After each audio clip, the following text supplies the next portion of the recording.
بسم الله الرحمن الرحيم. السلام عليكم، مرحبا بكم في قناتي. ان شاء الله تكونوا بأتم الصحه والعافيه. اليوم جبت لكم وصفه تاع خبز الدار بسميد، سميد والفرينه. يجي خفيف ويجي بزاف بنين. حنا نديروه حلو باش نشربوا به القهوه. نبداو بسم الله في الوصفه تاعنا. هنا عندي مغرفه ممسوحه تاع خميره الخبز، وإلا كان الحال بارد بزاف ديروا مغرفه معمره. رايحه نزيد معاها 5 مغارف تاع سكر، 5 مغارف كبار تاع سكر. الا حبيتو تاكلوا به الشوربه ولا لي سوب ولا تقدروا ديروا غير مغرفه وحده تاع سكر. انا كيما قلت لكم درتو باش نشربوا به الحليب، دونك درتو شويه حلو، يجي حلو بصح في المعقول. فوالا رايحه ندير لا فاني، ورايحه نزيد تاني كاس تاع حليب. بصح انا الحليب تاعي كان رابلي، الوغ درتو في هذه الوصفه.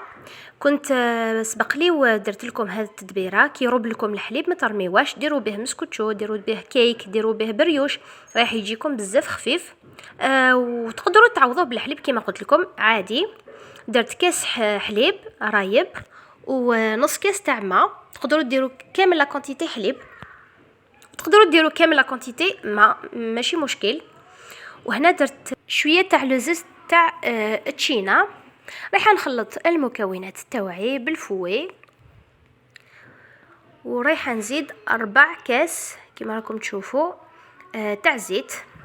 رايحه نكيلو كامل المكونات تاعنا بنفس الكيله. دونك درت كيله حليب، نص كيله تاع ماء، و4 كاس تاع 4 كيله تاع زيت. وهنا رايحه ندير كيله تاع سميد يكون رطب.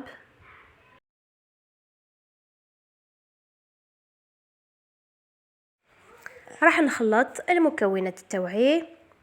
وهنا كنت مزروبه، الوغ غطيت عليه وخليته يخمر لي. نتوما تقرينا وتخليوه يخمر. انا خمرته غير هاد المره وخمرته في سنيوه.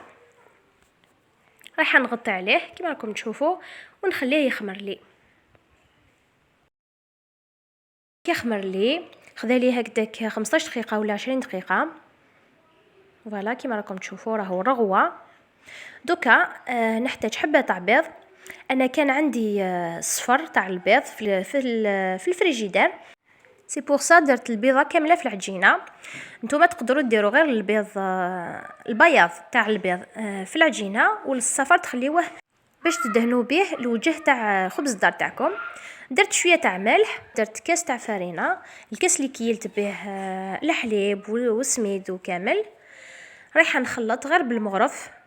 هاد خبز الدار ما يحتاج لا عجن لا دلك، لا ما تمسوش كامل بيديكم، غير بالمغرف. وانتوما فريتوها.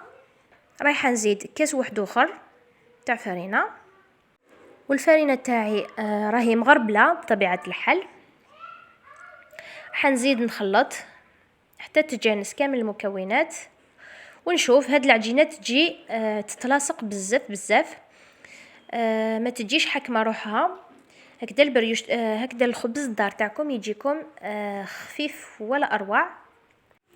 وكيما شفتوا كنت درت نص كاس واحد اخر تاع فرينه، ونخلط مليح مليح.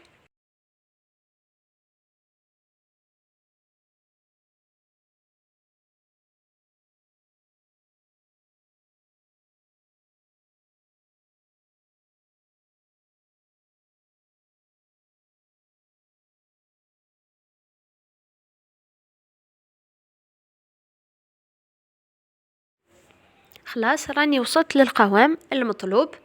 كما راكم تشوفوا راهي تتلاصق مليح. دوكا الا كنتو ماشي مزروبين خليوها، غطيو عليها مليح وخليوها تخمر. بصح انا كنت مزروبه كما قلت لكم، الوغ رايحه نديرها في سنيوه ديريكتومون. هنا راني جبت سنيوه تاعي ودهنتها بالزبده. تقدروا تدهنوها بالزيت، بصح بالزبده خير، هكذا ما تلصق لكمش. ورايحه نجيب الخليط تاع خبز الدار تاعي، ندهن يدي بالزيت ولا بالزبده، ونديرها في السنيوه تاعي ونسقمها مليح مليح باش تكون على مستوى واحد. كي سقمت كامل السنيوه تاعي، جبت صفر تاع البيض، رايحه ندير فوقه شويه تاع القهوه ولا تقدروا ديروا حليب. رايحه نخلط مليح مليح ونديرو فوق الخبز الدار تاعي، ندهن كامل الوجه تاعو ونزينو بالسانوج ولا بالجنجلان ولا واش حبيتو، زرارة اللي حبيتوهم. تقدروا ديروا تانيك داخل العجينه ونغطي عليه ونخليه يخمر لي مليح مليح.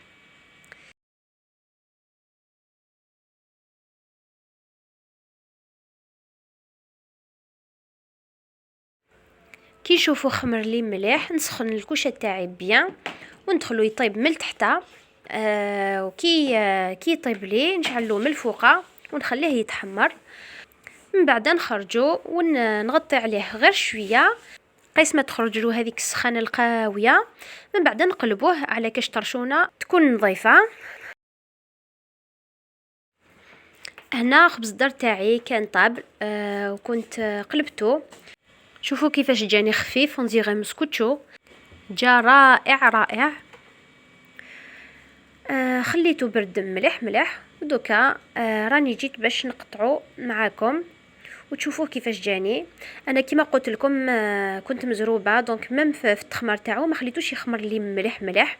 لو كان عندي الوقت لو كان خليته يخمر كتر ويجي خفيف كتر بصح هكذا وجاني مليح. نتوما خليوه يخمر مليح بصح ماشي حتى تخرج له كامل الخموريه تاعو ويهبط لكم. شوفوا خبز الدار تاعي كيفاش جا خفيف هايل بزاف بزاف هايل. تقدروا ديروه غير بالفارينه بصح انا حبيت نخلط فيه شويه تاع سميد. جا خفيف جا ما شاء الله. ولو كان خليته يخمر كتر كان يجيني شويه طالع من هكذايا بصح معليش، المهم جاني خفيف وجاني بنين تقهوينا به جا ما شاء الله.